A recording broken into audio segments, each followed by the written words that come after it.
ይኸው ተመልሰን ተገናኝተናል። የቅዳሜ ጨዋታ የእንግዳ ፕሮግራም ሁለተኛውን ክፍል እንሆ።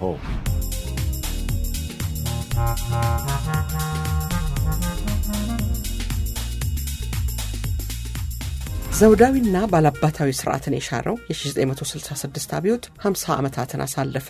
በዓለም ላይ ከተካሄዱ ስር ነቀል ለውጥ ካስከተሉ አብዮቶች አይተናነስም የሚባለው የ66 አብዮት የጀመረው በከፍተኛ ደረጃ ተማሪዎች ንቅናቄ ቢሆንም ቀደም ባሉት ዓመትም በኢትዮጵያ የሥርዓት ለውጥን በመሻት ከመፈንቅለ መንግስት ሙከራ አንስቶ በተለያዩ ጊዜያት ህዝባዊ አመጾችና ንቅናቄዎች ተካሂደዋል። በኢትዮጵያ የመሬት ሥርዓትን ለማስተካከል የብሔር ጥያቄዎች መልስ እንዲያገኙ፣ ለእኩልነት፣ ለነጻነት፣ ለፍትህ እንዲሁም የመናገር ሐሳብን በነጻነት የመግለጽ፣ ለሰብአዊ መብቶች መከበርና ለማህበራዊ ፍትህ በአጠቃላይም ለዲሞክራሲ ሥርዓት ግንባታ በርካታ ኢትዮጵያውያን ክቡር ህይወታቸውን ሰጥተዋል። ዛሬም በአገራችን የሰብአዊና ዲሞክራሲያዊ መብቶች ጥያቄዎች ከሰላማዊ ትግል እስከ መሳሪያ ትግል ይካሄድባቸዋል።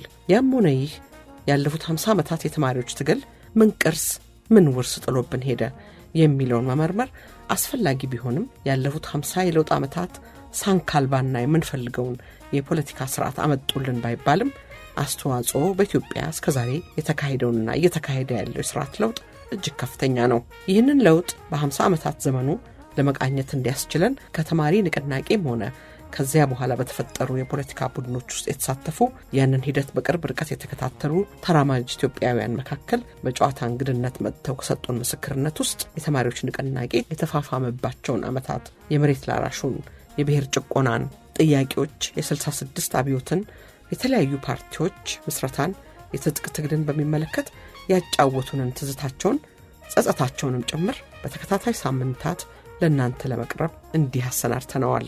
ሐሳባቸውን በመጠኑ ለማቅረብ የመረጥናቸው እንግዶች በተማሪዎች ንቅናቄ በአገር ውስጥም ሆነ በውጭ ከፍተኛ ተሳትፎ የነበራቸውን ፕሮፌሰር አንድሪያስ እሸቴ የመጀመሪያው ናቸው። ፕሮፌሰር ገብሩ ታረቀ ከተማሪዎች ንቅናቄ አንስቶ በፓርቲ ተሳትፏቸው ይታወቃሉ። ፕሮፌሰር ጆን ማርካኪስ የተማሪዎች ንቅናቄ ከፍተኛ ደረጃ በደረሰበት ወቅት በመምህርነት ኢትዮጵያ መጥተው ከተለያዩ የነጻ አውጪ ቡድኖች ጋር ግንኙነታቸውን ሲያቋርጡ የቆዩ አሜሪካዊ መምህር ናቸው። ዶክተር አማረ ተግባሩ በተማሪዎች ንቅናቄና በፓርቲ ፖለቲካ ተሳትፏቸው ይታወቃሉ። ወይዘሮ ሂሩት አበበ በወጣትነታቸው የፖለቲካ ተሳትፎ ባሻገር አቶ ቀልቤሳን ወደ ፍትህ ለማቅረብ ባደረጉት አስተዋጽኦ በኋላም የቀይ ሽብርን ፍርድ ሂደት ለመሰነድ ያደርጉት በነበረው ጥረት ይታወቃሉ።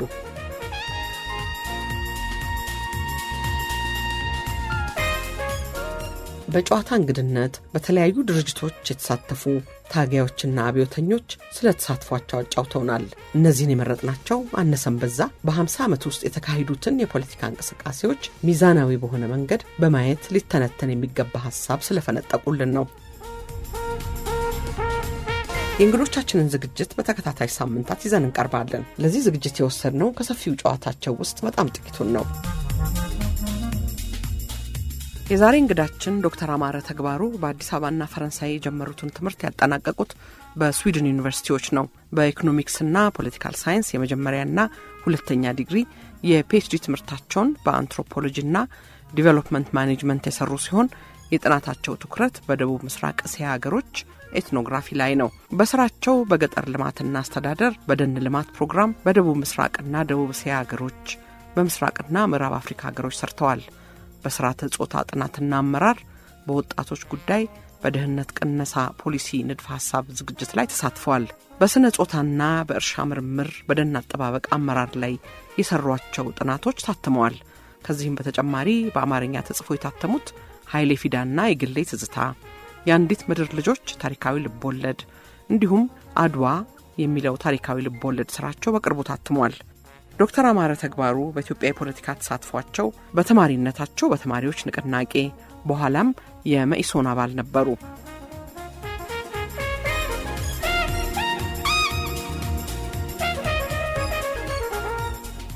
ዶክተር አማኔ እርሶ የህይወት ጉዞ እግረ መንገዱን የሀገራችንንም የፖለቲካ አካሄድ በተለይ ከአብዮቱ በፊትም ሆነ በኋላ ያሳየናልና ወደ እርሶ ታሪክ ልመለስ ነው እንደገና። ውይይታችን ላይ ከዩኒቨርሲቲ መባረሮን ነግረውናል። ከዛ ወደ ፈረንሳይ ይሄዳሉ። እርሶ ለተልእኮ ሄድኩ ይላሉ። ተልእኮ ምን ነበር? በዚህ ጊዜ አብዮታዊ ወጣቶች ወደ ቻይና ሄዱ የነበር ይመስለኛል እና ይሄንን የሚያውቁትን ቢነግሩኝ ደስ ይለኛል። ያው እንግዲህ በቀዳማዊ ኃይለ ሥላሴ ጊዜ ታስሬም ስለነበር ተጎድቼም ስለነበር ነገሩ በሕክምና ሰበብ ነው። ደግሞ እርግጥ ይሄንን ለሕክምና ወደ ውጭ ሄዶ እርዳታ ሊደረግለት ይገባዋል የሚል ደግሞ ምስክርነት ብቃቱ ካላቸው አሁን የአባታቸውን ስም አላስታውስም ዶክተር ኃይሉ የሚባሉ የፖሊስ ሆስፒታል ሜዲካል ዳይሬክተር የነበሩና አንደኛ የዲስሎኬሽን ነበር ያጋጠመኝ። ከዛም የካቲት 12 ሆስፒታል ፊዚዮቴራፒስት ስፔሻሊስት አሜሪካዊት የአቶ ታምራት ከበደ ባለቤት ሚስ ኤሊ ሁሉ የግድ ሕክምና ያስፈልጋል። ግን እንግዲህ ሚሽኑ በውስጤም ስላለ ቶሎ ሕክምናውን እድል አግኝቼ መውጣት ከቻልኩ አላማዬ ተልእኮዬ እንግዲህ ያው ቀደም ሲል የጥናት ክበብም ስለነበረን የጥናት ክበቡ አቀናባሪያችን ጌታቸው ማሩ በኢህአፓ የተገደለው የአንጃ መሪ ተብሎ የተገደለው እሱ ስለነበር እንግዲህ እዛ ጥናት ክበብ ውስጥ እኔ ነበርኩ። ሌሎችም ነበሩ እና አብዩ ኤርሳሞ ነበሩ እና ዘውዱ በላይ ነበሩ እና እንግዲህ ገንዘብም ትንሽ ተሰጥቶኝ የእንግሊዝ ፓውንድና የአሜሪካን ብር ብዙ አይደለም እና ከጌታቸው ከጸጋዬ ገብረ መድህን ደብተራው የሚባለው በኋላ አሲምባ የኢህአፓ መሪ የነበረው ይሙት ይኑርም የማይታወቅ ምን እንዳደረጉትም ምን እንዳደረገውም ማንም ያልተናገረ ሰው ጋራ ተገናኝተን እንግዲህ የዛን ጊዜ ኢህአፓና የመኢሶን የሚባል ነገር አልነበረም።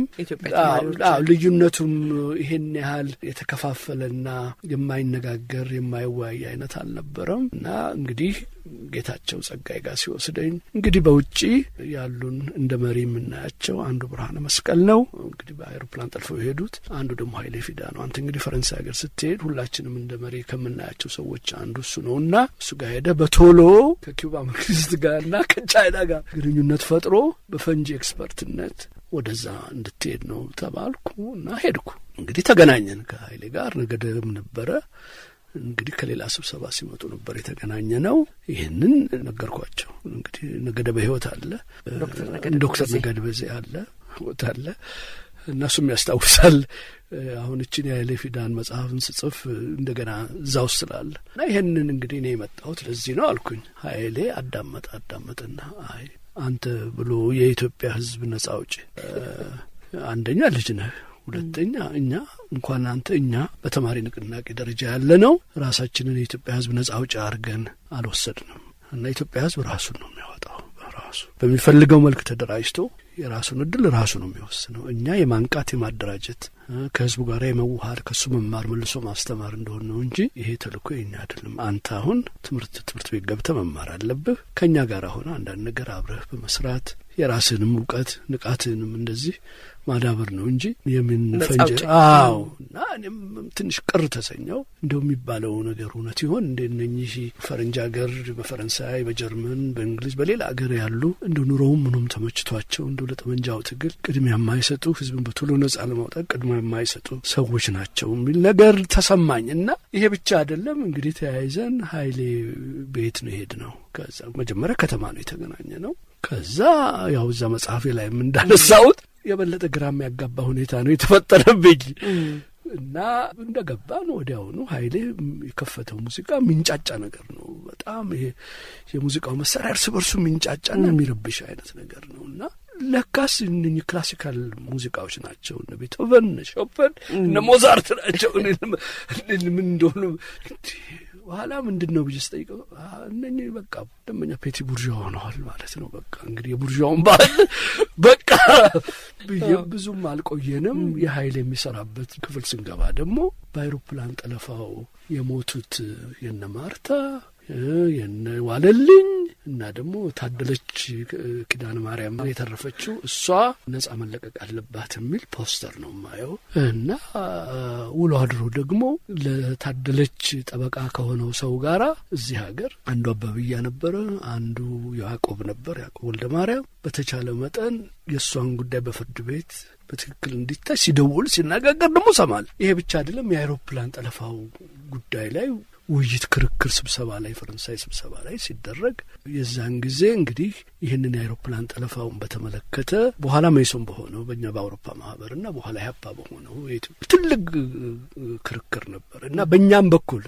ነገደም ይሁኑ ዶክተር ከበደም ይሁኑ ሌሎቻችንም የኃይልን ሀሳብ አልደገፍንም ነበር እና በድምጽ ብልጫም አንድም ሁለቴም ወድቋል እሱ ሀሳብ። ግን እሱ በፍጹም ጊቭ አፕ አላደረገም በምንም አይነት ምን እሱ ምንድነው ይሄንን የአውሮፕላን ጠለፋ የመሰለ የትግል ዘዴ ካሁኑ ካላዳከም ነው ነገ በኢትዮጵያ ህዝቦች ትግል መሃል ትልቅ መዘዝ ያመጣል።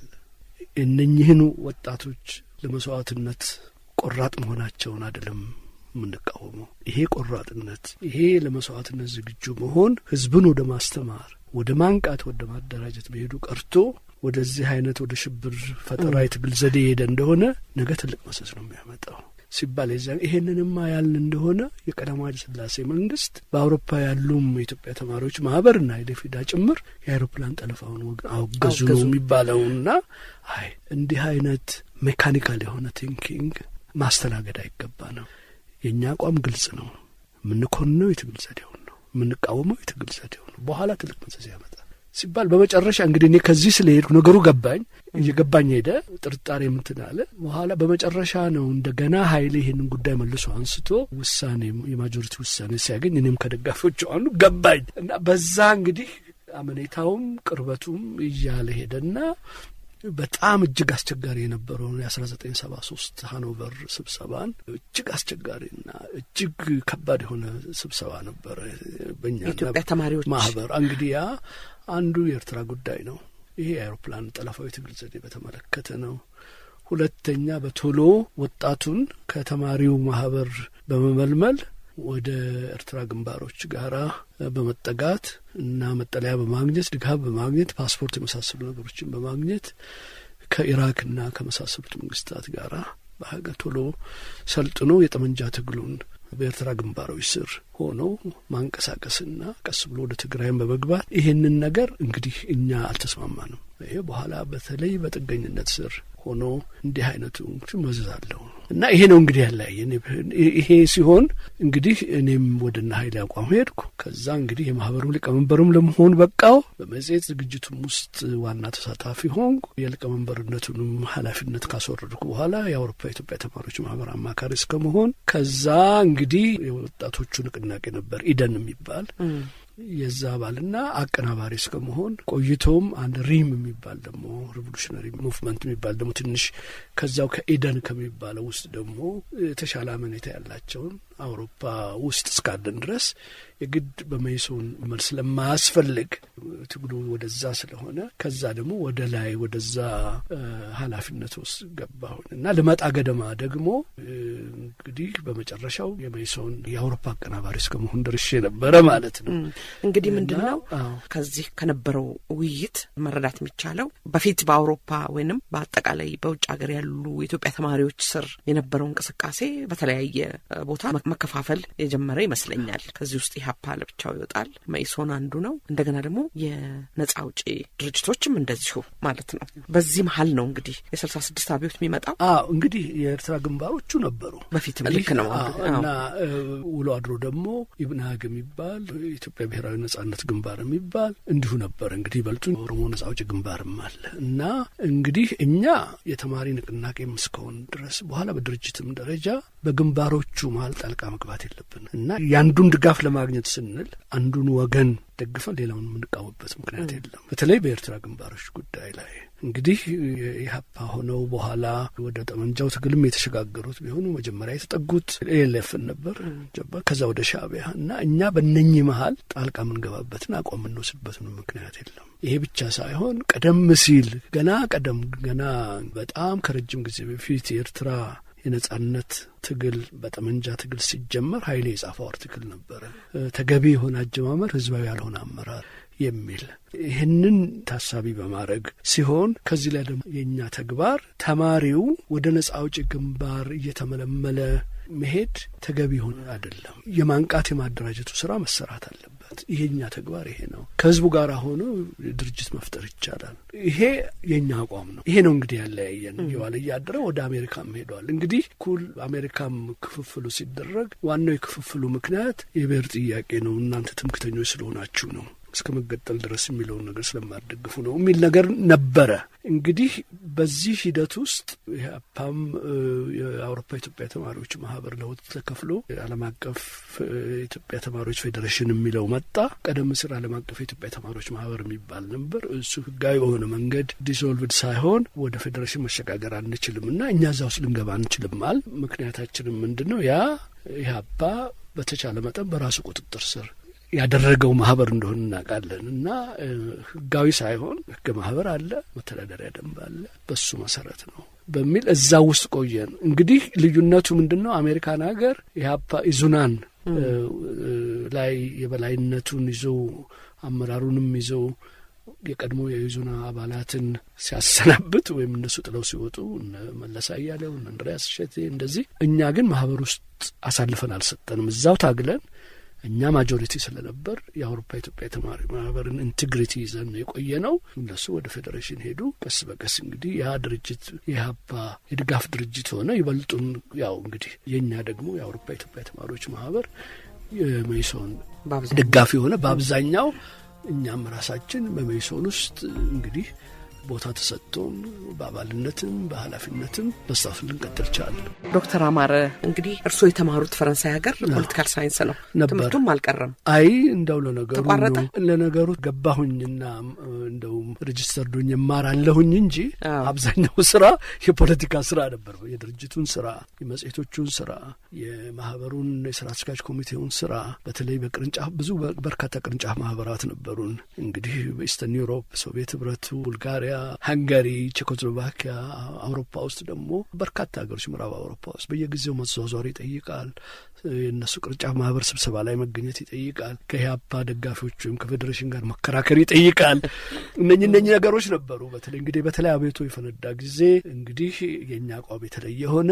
እኛ እንግዲህ ደርግ ስልጣን ሲይዝ በተቻለ መጠን የጊዜያዊ አዋጁ ተነስቶ የዲሞክራሲያዊ መብቶች መታወቅ አለበት ነው ያልነው። በዛ በኩል ደግሞ ያው እንግዲህ ጊዜያዊ ህዝባዊ መንግስት እና የደርግ ፋሽስት ነው ወታደራዊ ፋሽዝም ነው የሚባለው ነገር መጣ።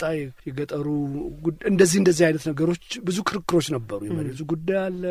አብዮቱን የመራው ማን ነው የሚባለው ትልቅ ጥያቄ። ወዛደሩ መራው ይባል ነበር በእነሱ በኩል። እኛ የተደራጀ ወዛደር ከትሬድ ዩኒየን ያለፈ ንቃት ያለው ፖለቲካ ድርጅት የተሰባሰበ በሶሻሊስት ሬት ዓለም ኢንፍሉዌንስድ የሆነ ኃይል ኖሮ አይደለም። ይሄ ትምህርት ቀመሱ። የዛን ጊዜ ግን እንደ ንዑስ ከበርቴ የምንለው የእሱን ሀሳብ ገዢ ሀሳብ ሆኖ ግብታዊ በሆነ መንገድ የተቀሰቀሰ ነው። ከዚህ በኋላ ነው ወደ ድርጅት ወደ ማደራጀቱ ወደ ማጠናከሩ መሄድ ያለብን የሚለው ውስጥ እየተለያየን ልዩነታችን እየሰፋ ሄደ።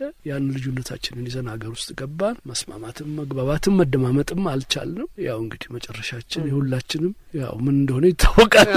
እርስዎ ወደ 68 ነው ወደ ኢትዮጵያ የመጡት? 68 እንግዲህ ቅድምም አንስተውልኛል። የመኢሶን አባላት በኢትዮጵያ በአሜሪካና አውሮፓ የተደራጁ ነበሩ። የአሜሪካው ህብር ከመኢሶን የተለየበትን ነግረውኛል። እዚህ ውስጥ እንግዲህ ሀጎስ ገብረ ኢየሱስ ነበሩ የተለዩት፣ መለስ አያሌው፣ ደሳለኝ ረህመቱ፣ እነዚህ አሜሪካ የቀሩት ናቸው። አገር የገቡት ሄኖክ ክፍሌ፣ ታምራት ከበደ፣ አንድሪያስ እሸቴ፣ ኃይሌ መንቆሪዎስም እነሱ እንግዲህ ቀድመው ነው። ይሄ በ19ኛው ሎስ አንጀለስ ኢዙና ጉባኤ ላይ ኢዙና ሲከፈል በአውሮፓ ኢትዮጵያ ተማሪዎች ማህበር ላይ በእነ ኃይሌ ላይ ቅሬታ ነበራቸው። የአንዳርጋቸው መጽሐፍ ውስጥም አለ። እነኚህን ግራ ቀደሞች አስታማቸዋቸዋል። ነገ እናንተ አናት ላይ ይወጣሉ በሚል ቅሬታ አሰሙ። እኛ ደግሞ በዚያን ጊዜ ማህበሩ ውስጥ ሆናችሁ እነኚህን ግራ ቀደሞች የምትሏቸውን መታገልና ማሸነፍ ነው እንጂ ስለተንጫጩባችሁ በጣም መጥፎ አይነት ካምፔን ዘመቻ ነበር ያካሄዱባቸው የነበሩ ነሰናይ ልኬን ላይም ጭምር ነው። በዚህ ተመርሮ ማህበሩን ጥላችሁ ስትወጡ እንዴት ብለን የድርጅት እውቅና ጉዳይ እዛው ድርጅቱ ላለው በሆነው መንገድ አጭበርብሮም ይሁን ተሳድቦም ይሁን አውግዞም ይሁን የማህበሩን አመራር ይዘዋል።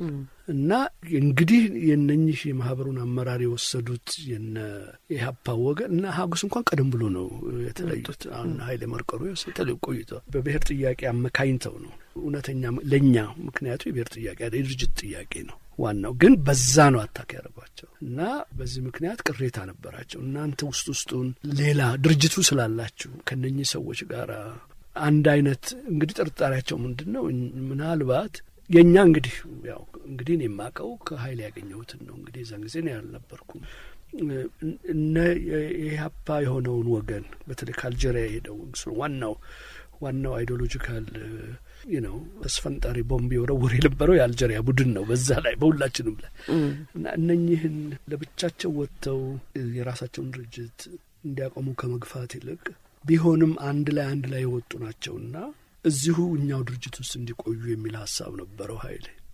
እዚህ ውስጥ ከሆነ ማኔጅ ማድረግም ይቻላል። በሌላ በኩል ደግሞ እንግዲህ አብዛኛው በመኢሶን አመራር ላይ የነበሩት የዛን ጊዜ ሁላችንም የዲሞክራቲክ ሴንትራሊዝም የሚባለው ነገር አለ። በድርጅቱ ውስጥ ሌላ ድርጅት መፍቀድ አይቻልም እና እንደ ፋክሽን ኢንካሬጅ ማድረግ ነው በሚል ስምምነት አልሆነም። እንግዲህ በዛ በኩል አሁንም ለነኝን ሰዎች አስታማቸዋል። ነገ እናንተ አናት ላይ መውጣታቸው አልቀረም ነው። እርግጥ እኛም አናት ላይ ወጥተዋል፣ ግን እኛ ድርጅቱን ጥለን አልወጣንም። የ17 የሃኖቨሩ ስብሰባ ዋናው ተልእኮ ይሄ ነበረ። እንደምንም ተብሎ የድርጅቱን አመራር ለመያዝ ነበር። በኋላ 14ኛው ጉባኤ ላይ እነሱም የራሳቸውን ስብሰባ አካሄደው ፌዴሬሽኑ ፈጠሩ። እንዲህ በዚህ መልክ ተለየ እና እኛ እስከ መጨረሻው ድረስ ታግለናቸው እስከ መጨረሻው ድረስ የማህበሩን አመራር አሳልፈን ሳንሰጥ ተሰደብን፣ ተወገዝን፣ ትምክተኞች ተባልን። አላ አይደለም ይሄ የፈረንሳይ ባህል ካልቸር ምናምን ኮራፕት አድርጓቸዋል ቡርዥዋ ናችሁ ወዘተ የሚባለው ነገር ምንም ሳይበግረን በጥያቄዎቹ ላይ በሁሉም ጥያቄዎች ላይ ተከራክረን ማህበሩን በእጃችን ያዘ እና ወደ ሀገርም ስንመጣ እንግዲህ ያው ይህንኑ ይዘን ነው የመጣ። ግን እርግጥ ለብዙ ሰው የሚመስለው መኢሶን በዚህ በሀገር ውስጥ ምንም እንደ ድርጅት ያልነበረና እኛ ስንመጣ እንደ ተፈጠረ አይነት ድርጅት የሚንቀሳቀስ ድርጅት የሚመስለው እውነት አይደለም። እንግዲህ አንዲያ እነ ዶክተር ወርቁ ፈረደ ቀደም አድርገው ነው የገቡት። በጣም ቀደም አድርገው እነ ዳንኤል ታደሰ ቀድመው ነው የገቡት። እነ ተረፈ ወልደ ጻዲቅ ቀድመው ነው የገቡት። እነ ከበደ መንገሻ አሉ። ግን እንግዲህ ያኔ በጣም ህቡ ስለነበረ ድርጅቱ ከሚያስፈልገው በላይ ህቡ ስለነበረ ማንም የድርጅቱን መኖር የሚያውቅ የለም። አልፎ ተርፎ ከነ ዶክተር ወርቁ ጋር አብረው የነበሩት የኢህአፓ ሰዎች ነበሩ እና ይሄንን የምርጥ መኮንኖች መንግስትና ፋሽስታዊ ወታደራዊ አገዛዝ የሚለውን ከመኢሶን የመጣ ነው። ቀለቡት እነሱ። በኋላ እኛ ይህን ሁኔታውን አይተን ይሄ ጊዜያዊ ህዝብ መንግስት ብንል የምንለውጠው ነገርም አይኖርም። እነሱ ወታደሮቹን አስገድደው ያንን ጊዜያዊ ህዝባዊ ምርጫቸውን ማካሄድ ከቻሉ ሌላ ነገር ነው። ግን እኛ ይሄ አያዋጣም በማለታችን እኛ ታርጌት የምንወድበት ምክንያት ምንም አልነበረም። ስልጣኑን ያጃለን እንዛ እጅ ነው ያለውና እንግዲህ ከዛ በኋላ ነው እንግዲህ በድርጅታችን ውስጥ የአቋም ለውጥ ተደርጎ መታገልም ያለብን ለነቃ ለተደራጀ ለታጠቀ ህዝብ ትግል ነው። ዲሞክራሲያዊ መብቶች እንዲለቀቁ ነው። ደርግን ብናዋክበው ከመጀመሪያው የሰራውን ነገር አይተናል። ጊዜያዊ አዋጅ አወጥቶ በኢትዮጵያ አየር መንገድና በሌሎች የትሬድ ዩኒየንስ መሪዎች ላይ እርምጃ ወስደዋል። ዶክተር እሸቱ ጮሌን አለ ምክንያት አስረዋል። ጊዜያዊ አዋጅ አውጀው ይሄን እንዲለቀቅ 60ዎቹንም ሰዎች ውሎ አድሮ ገድሏል። ይበልጡን ወደዛ የገፋ ነው። ወደዚህ ነው የምንሄደው። በተቻለ መጠን ይህን ሁኔታ አረጋግቶ ዲሞክራሲያዊ የተሻለ ለመደራጀት ለማንቃት የሚያስችል ሁኔታ እንዲፈጠር ነው በሚል ውሎ አድሮ እነሱም ሁላችንን ኮንታክት ያደረጉት የአፓ ሰዎችንም ኮንታክት አድርገዋል፣ እኛንም ኮንታክት አድርገዋል። የአፓም ሰዎች መጀመሪያ ላይ ህዝብ ድርጅት ጽህፈት ቤት ተቋቁሞ በዛ ውስጥ የነበሩ ሰዎችም ነበሩ። በኋላ ጥለው ነው ሄዱት። ምክንያቱም ያልጠበቋቸው ሰዎች መኢሶን ናቸው ብሎ ያልገመቷቸው ሰዎች በአጋጣሚ መኢሶን ሆነው ተገኙ። እንግዲህ በህጋዊ መንገድ በግልጽ እኛ እንስራ እንጂ እነሱም ከደርግ ጋር አልሰሩም ማለት አይቻልም። ከነ አለማየሁ ኃይሌ ጋር ከነ ሞገስ ጋር ቀንም ይሁን ማታ የኢህአፓም ግንኙነት ነበር እና ይሄ እንዳልነበርን በኢትዮጵያ ውስጥ እንቅስቃሴ እንዳልነበረን ወይም እንደ ድርጅት እንዳልነበርን የሚመስለው ነገር ትክክል አይደለም አልነበረም። ግን ከሚያስፈልገው በላይ ህቡ መሆናችን ግን በቀላሉ በህዝብ ልንታወቅ እንዳልቻልንና ከዚህ ለመውጣት ደግሞ ያለን እድል በህጋዊ መንገድ ድርጅታችን ለማስተዋወቅ ነው። ኮንሲኮንሱ ወደፊት ምን ሊሆን እንደሚችል እዛ መጽሐፍ ውስጥ አንስቻለሁ።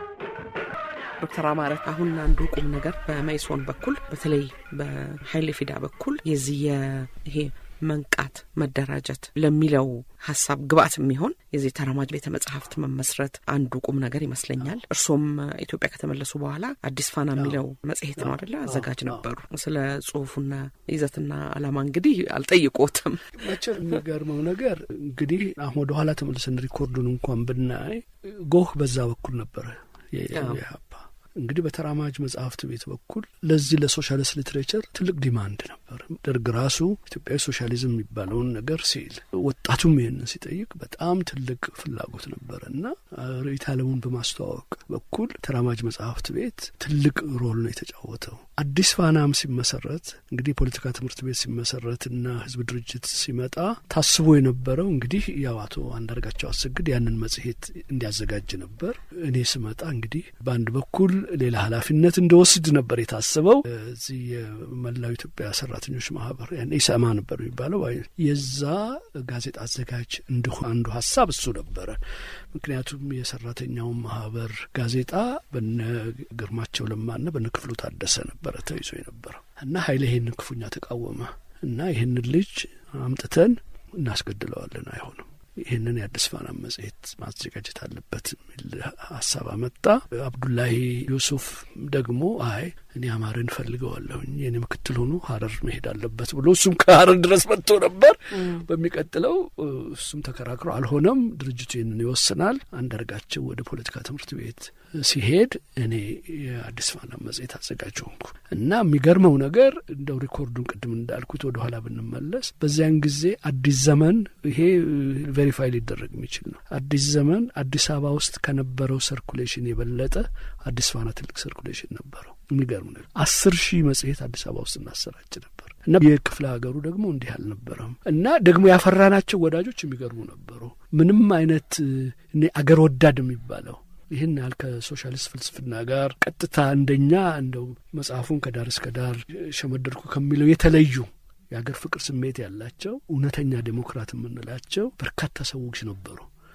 የሚያግዙት በገንዘብ ነው እንግዲህ ስፖንሰር አሁን ኢንሹራንስ ኩባንያዎች፣ ባንኮች፣ ከዚህ ሌላ ደግሞ ጽሁፍ የሚያመጡ እና አገር ወዳድ የሆነ በግጥምም እና ለምሳሌ አሰፋ ገብረ ማርያም ተሰማን የተወሰደ እንደሆነ እኔ የተዋወቅ ነው በዛ መጽሔት ነው። እርግጥ ዊንጌት ተማሪ በነበረ ጊዜ እነ ነገደዛ ተምረው አሁን እሱ ነው የወሰደ እንደው ሌሎችም አሁን ምናልባት ስማቸው እንዲጠራ አይፈልግም። አቶ አሰፋ በህይወት የለም፣ ግን ጽሁፎቹ አሉ፣ የእሱ ግጥሞች አሉ። ሌሎችም በርካታ ሰዎች የሚገርም ነገር ነው እና ማተሚያ ቤቱ ተራማጅ ማተሚያ ቤት ነበር። እሱ አይ የምናሳትመው በተለያየ ማተሚያ ቤት ነው ነበረን።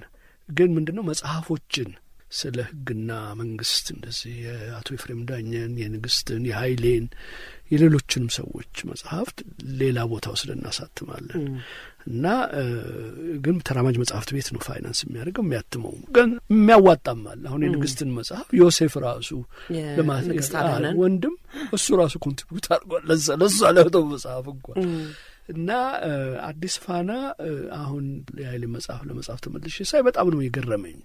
አሁን ስለ ብሔራዊ ነጻነት ጉዳይ፣ ስለ ብሔረሰቦች ጉዳይ እና ትናንሽ አናሳ መንግስታት ማቋቋም ማለት ለልማትም የሚበጅ ነገር አይደለም። ከዚህ ሌላ ደግሞ ለሌሎች ለውጭ ጣልቃ ገብነት መንገድ የሚከፍት ነው። እንኳንስ እኛ ኢትዮጵያውያን ይቅርና የአፍሪካ ቀንድ ህዝቦች እድል ታሪክምና ባህል ተወራራሽና ተመሳሳይ ነው። ይልቁንም ከነዚህ ህዝቦች ጋራ ዛሬ ደካማ ሊሆኑ ይችላሉ።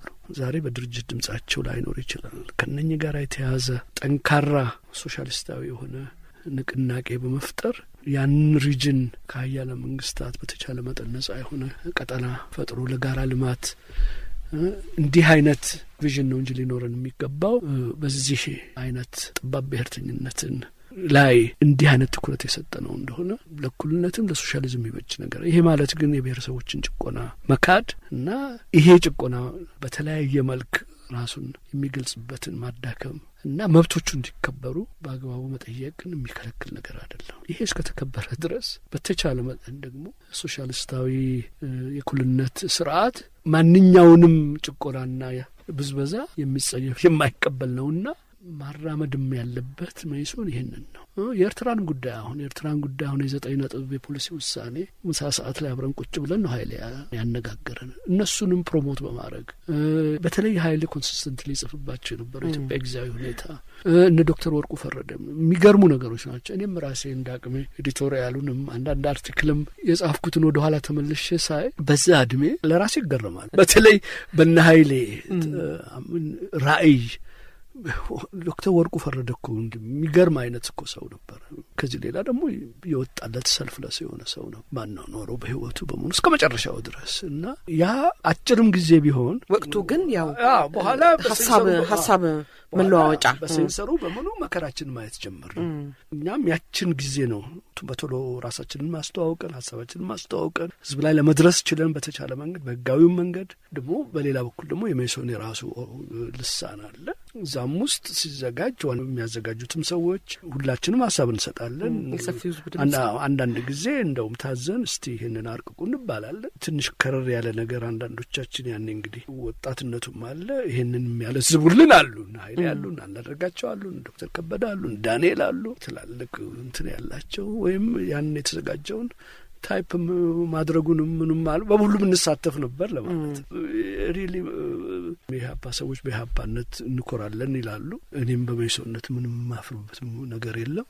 ግን ደግሞ አለማፈርና ኩራት መጸጸትና ከዛ የምንቀስመው ትምህርት ምንድን ነው ብለን አላደንም ድርጅትን የማምለክ መስዋዕት የሆኑትንም ሰዎች በስማቸው ሮማንቲሳይዝ በማድረግ የማምለክና ዛሬም ይህን ያህል መስዋዕትነት የተከፈለበት ድርጅት ነው ብለን ካልሞትኩ አንልም ከዛ ድርጅት ጋር እና እንደዚህ ነው የማየው። እንግዲህ ያው የምንጫወተው የሜሶንን ታሪክ ነው ዶክተር አማረ። ፕሮግራሙም ጨዋታ ነው፣ የክርክር መድረክ አይደለም። ሜሶን የሚወቀስበት አንዱ ከደርግ ጋር አብሮ ለመስራት መወሰኑ ነው። ግን ስትራቴጂ ነበረው፣ የወደፊት ዓላማው ምን ነበር በሚለው ላይ ትንሽ ሀሳብ ቢሰጡና ከዛ በኋላ ትላልቆቹ እስከ ዛሬም ድረስ በሀገራችን ትልቅ አስተዋጽኦ የነበራቸው አዋጆች አሉ።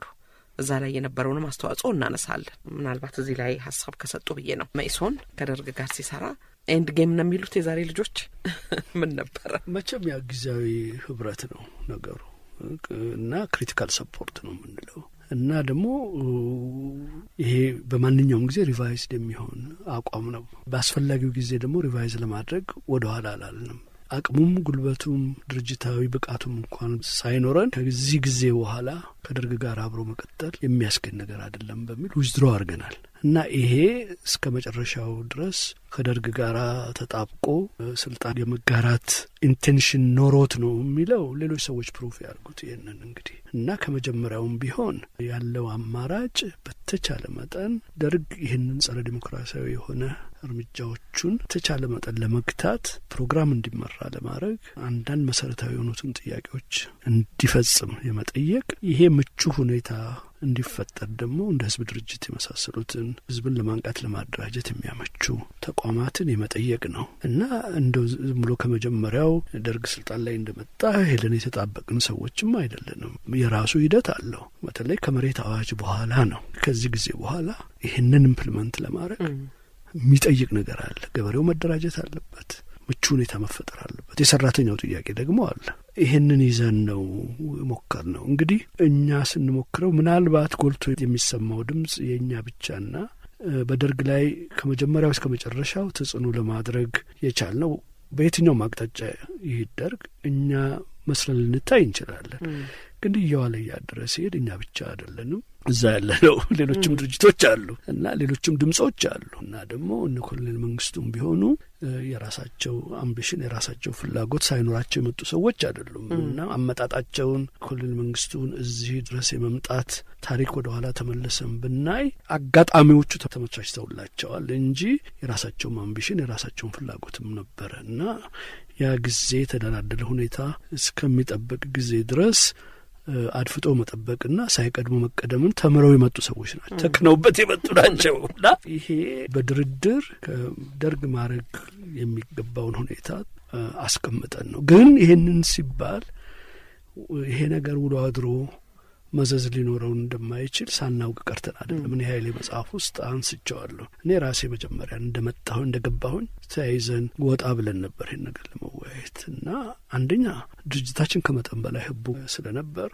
በህዝብ የመታወቅም አቅምም አልነበረንም። 100 የሰፊው ህዝብ ድምጽ እንኳን ማሰራጨት አንችልም እና በህጋዊው መድረክ የግድ መጠቀም መቻል አለብን። በምንም አይነት ከመንግስት ጋር መስራት በመሰረቱ ነውር አይደለም። አንዳንዴ ዛሬም ድረስ እንደዚህ አይነት ሀሳብ ይኖራል እና ከመንግስት ጋር ይሄ ምክንያቱም ነገሮችን ብላክ ኤንድ ዋይት የማየት ሌላውን ይሄ የተቀደሰና የተኮነነ አድርጎ ይህንን ዲቫይድ ለመሻገር ያለ መድፈር ነገር አለ። ምን ባላለሁኝ ግን እኛ ተጠያቂነታችን ለራሳችን ፕሮግራምና ለታሪክም ነው። ግን ይህን ስንል መዘዙን ሳናውቅ ቀርተን አይደለም። አሁን ኃይሌ መጽሐፍ ውስጥ ምናልባት እንዳሰብ ነው በህጋዊ መንገድ ስንሰራ የምንፈልገውን ድርጅታዊ ጥንካሬ ላይ ሳንደርስ ቀርተን አደጋ ቢመጣ የኢትዮጵያ ህዝብ የሚረዳን እዛ ቤተ መንግስት ውስጥ በኢትዮጵያ ህዝብ ላይ ስንዶልት የነበርን እንጂ የእሱን ፍላጎትና ጥቅም በተቻለ መጠን ወደፊት ለማራመድ ደርግን ይህንን አረመናዊ የሆነውን የመጀመሪያው ያየነውን ግድያዎቹን፣ ጊዜ አዋጆቹን የማቆም በዛ መልክ ያደረግነውን ጥረት ላይረዳልን ይችላል እና እሱም አሁን ተይዞ በተጠየቀ ጊዜ ቃሉ ላይ የቤተ መንግስት ዱለታ ያልከው ነገር ምንድን ነው ብሎ ተጠይቆ ተናገራል። የኢትዮጵያ ህዝብ ምናልባት ይህንን አቋማችንን ሳይረዳልን ቀርና እዛ ውስጥ ቤተ መንግስት ውስጥ በህዝብ ላይ ዶለትን የምንዶለት መስሎ ሊታይ ይችላል የሚል ነገር ነው። ይህንን አውቀናል። ግን መቼም የፖለቲካ ትግል ውስጥ ሲገባ ኮንስኮንስም አለ። ያልተጠበቀ እንኳንስ የሚታወቀውን ይቅርና ለማይታወቀው አንፎርሲን ለሆኑት ኮንስኮንስ እንኳን ተዘጋጅተው ነው እና በኋላም እንግዲህ የደረሰብንን መስዋዕትነት እና አረመኔነት ስናይ በእውነቱ ከሚያስፈልገው በላይ ዋጋ ከፍለንበታል ማለት ይቻላል። ዶክተር አማረ ወደ መሬት አዋጁ ብንሄድ ደስ ይለኛል። የመሬት አዋጁ ሁሉም ተራማጅ ገብቶበታል፣ የተሳተፈበት ነበር እና ስለሱ ምንም መይሶን ብቻውን ክሬዲት የሚወስድበት ነገር አይደለም። እነ ታምራት ከበደ፣ እነ ሄኖክ ክፍሌ፣ በእኛ በኩል እነ መስፍን ካሱን፣ አበራይ ማናብ እና አንዳርጋቸው ሁሉም በዚህ ውስጥ በኢህአፓም በኩል ደግሞ እና አለማንተ ብዙ ሰዎች ነበሩ። ሁሉም ነበሩበት እና አንድ አይነት አቋም ነበራችሁ። የመሬቱ አዋጅ የመሬቱን አዋጅ ፎርም በሚመለከት እንግዲህ በዚህ አጋጣሚ ገበሬውን በማደራጀት እና በማንቃት እና የራስ በማድረጉ ሽሚያ ውስጥ ነው የገባው። እንግዲህ እኛ ከእድገት በህብረት ዘመቻ እኛ ወደሱ ልክ አሁን እኛ ከእድገት በህብረት ዘመቻ ከመጀመሪያው ተማሪው እና ምሁሩ ገበሬውና ሰራተኛው ጋር ተዋሃድ አብረን በመሆን አዲስቷን ኢትዮጵያ ከሱም ተማር መልሰን ማስተምራቸው አብረን በመሆን አዲስቱን ኢትዮጵያ መስርተ ያልን ሰዎች አሁን ከህዝብ ጋር ተደባለቁ የሚባለው ድል ሲመጣ የፈለገውን ብዙም ድክመትም ቢኖረው በአደረጃጀትም በሎጂስቲክም በምንም ይሄንን የምንቃወምበትና የለም ይሄንን የደርግን ፋሽዝም በገጠር ለማጠናከር ነው በሚል እምቢ የምንልበት ምክንያት የለም በሚል የእድገት በህብረቱ ውስጥ አክቲቭሊ የተሳተፍ ነው። እድሉንም ሰጥቶናል። ለራሳችንም አሁን በኋላ የኛ ካድሬዎች የነበሩት በዛ ውስጥ ያለፉና ከገበሬው ጋር ግንኙነት ነው። በኋላ ተመልሰንም የመሬት አዋጅ ሲመጣ አዲስም አልሆነም። ለዚህም ነው በገጠሩ በአብዛኛው የነበረው የገበሬ ማህበር አካባቢ ተደማጭነታችንና ድጋፋችን ሰፊ የነበረውና እንግዲህ በሌላ በኩል ይህንን የኛን አይነት ትልቁን ድርሻ ገበሬውን በማደራጀትና በመምራት ያላገኙ ሰዎች የተቆጡብንና ጠመንጃ የመዘዙብን አንዱ የእድገት በህብረት ዘመቻ በአንድ በኩል ተማሪውን ከከተማ ለማራቅ ነው የሚል ሀሳብ የነበራቸው ነበሩ። በሌላ በኩል ደግሞ የገጠር መሬቱን አዋጅ ተግባራዊ ለማድረግ የገበሬ ማህበር ማደራጀት አስፈላጊ ስለነበረ ይሄ ወጣት ቡድን ያንን ያደራጃል በሚል ነው። እኛ የደርግ ኢንቴንሽን ምንም ይሁን የደርግ ኢንቴንሽን ጭንቅላታቸው ውስጥ ገብተን ማየት አንችልም። ግን ይህንን እድል መጥቷል እና የምንቃወምበት ምክንያት የለም። እንዲሰራ ለማድረግ ነው ሞከረ ያለብን እና እንዲሰራ ለማድረግ ለራሳችንም ለህዝቡ እንግዲህ ለህዝቡ ይሰራል ስንል እኛም ራሳችን ህዝቡን ጥያቄ ይዘናል። ይህንን የህዝቡን ጥያቄ ይዘው ወጣቶቹ ገበሬውን ለማስተማር ለማንቃትም ኑሮውንም ህይወቱንም ለማወቅ እና አዲስ ፋና መጽሔት ላይ የእድገት በህብረት ዘማቾችን ትዝታ እኔ ያወጣ ነበረ። የሚገርም አይነት ትዝታዎች ነው የሚመጡ የነበሩት። መሪር የሆነም ትዝታ አለ፣ ቀላል አይደለም። ብዙ ነገሮችም ደርሰዋል። ሞት፣ መስዋዕትነት በተለይ በሴቶች እህቶቻችን ላይ አለ አይደለም፣ ጾታ ተኮር ጥቃት እነኚህ ሁሉ አሉ። እነኚህንም እንግዲህ ምንድነው ልንማርበት አላልቻለም። የሚገርመው እኛ እድገት በህብረት ብለን ይሄ ማሲቭ ዘመቻ ይሁን እንጂ በየሀገሩ ዩዝ ሰርቪስ አለ። ናይጄሪያ ነበሩ፣ ታንዛኒያ ነበሩ። ይሄ አለ። ተማሪዎች ግራጁዌት ከማድረጋቸውም በፊት ሁሉም ነው የሚሄደው። ኢትዮጵያም ውስጥ የዚህ የዩኒቨርሲቲ ከመመረቅ በፊት ናሽናል ሰርቪስ ነበር እና ይሄኛው በጣም ማሲቭ ነው እና አለ አይደለም ያንን የድሮውን የሶሻሊስት አገሮችን ሞዴል በዛን ጊዜ ያ ኢንፍሉዌንስ ይኖራቸዋል ብሎ ለማለት አይቻልም። ምክንያቱም ኢትዮጵያ ተቅደም ነው ያኔ። ግን ቅን ፍላጎት ሳይኖራቸው ሌላ ነገር ፈልገው ነው የሚለው ውስጥ የምንገባበት ምንም ምክንያት የለም እና በተቻለ ደግሞ በቅንነት ምን ማሰብ መቻል አለብን። እነኚህን ሰዎች ከመጀመሪያ ሁሉንም በአንድ አይነት በአንድ መልክ ኮሎኔል መንግስቱን በመጨረሻው ባየንበት አይነት ወደ ኋላ ተመልሰን ሁሉንም ልንፈርጅ አንችልም። ከሳቸውም ቢሆኑ የሀገር ወዳድነቱ አልነበራቸው ማለትም አይቻልም። እና እኛ ይሄ ነው እንግዲህ ያለያየን ይሄ ነው። እኛ ይሄንን ፖዚቲቭሊ ነው የወሰድነው እና ብዙ ተምረንበታል። በኋላም አሁን ወደ ጦር ግንባር የሄደውንም ከገበሬው የተመለመለውንም አብዛኛውንም ሰራዊት በእውነቱ መይሶን ነው ያቀረበው። እኛ አምጡና ሄዱ ተባል እንጂ በሶማሌ ጦርነት ጊዜ በኤርትራ ጦርነትም ጊዜ ወደ ሶማሊያ የሚሄደውንም ቢሆን ያው ታጠቅ ጦር ሰፈር እናንተ ከእንግዲህ እዚህ እንዳትደርሱ የሰደድ የወዝና የዛ የማለሪድ ካድሮች ብቻ ናቸው በንቃቱም በምንም እንዲሳተፉት ተብለን ሰራዊቱን እየመለመል እንድንመለስ ተደረገ እንጂ የኛ ካድሬዎቻችን ጭምር አብረው ወደ ታጠቅ ጦር ሰፈር የመጣውን አብዛኛውን ከገበሬው የተውጣጣውን ሚሊሻ አብሮ ተሳትፎ በጦር ሜዳም ጭምር የሀገሪቱን ዳር ድንበር በማስጠበቅ ከኤርትራ ግንባሮችም ጋር የሚደረገውንም ትግል የመጨረሻውን መስዋዕትን ለመክፈል ፈቃደኛ ሆነው የመጡ ሰዎች ነበሩ እና በዛም ውስጥ ነበሩ እና ብዙዎቹ መስዋዕትነትም ተቀብለዋል።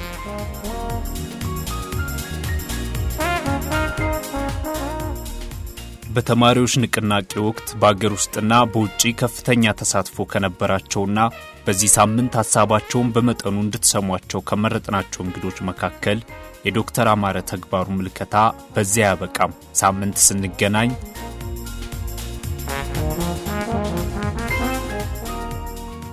እርግጥ ኢህአፓ ወጣቱን ለማቀፍ ችሏል። በእውነት ከኛ የበለጠ ወጣቱን ለማቀፍ ችሏል። እኛም ትልቁ ድክመታችን ወጣቱን ለመያዝ አለመቻላችን እንደሆነ መረዳታችን አልቀረም። እንግዲህ እንደሚባለው አሁን ኤሊቱ ላይ ወይም ቢሮክራሲው ላይ ነው ከፍተኛ ተደማጭነት የነበረው ሲባል አለምክንያትም አይደለም። ወደ ህጋዊ ትግል በህጋዊው የትግል መስክ ውስጥ መግባት አለብን።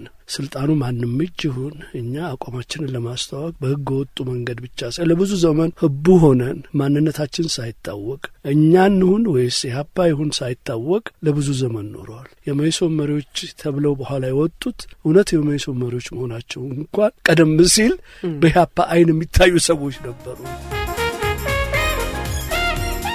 አንዳንድ ከድርጅታችን ድክመት የተነሳ የኢንፎርሜሽን ልውውጡ የመረጃ ማግኘቱና መረጃዎች በሚገባ የመገምገሙ ነገር በደንብ ትልቁ የድካማችን ምልክት እና የድርጅታችን የጥንካሬና የብስለት ደረጃን ያስተዛዘበ ሁኔታ ነው የሆነው። ምክንያቱም ወዲያውኑ ነው እልቂት የሆነው፣ ወዲያውኑ ነው ብትንትናችን የወጣው ማለት ነው።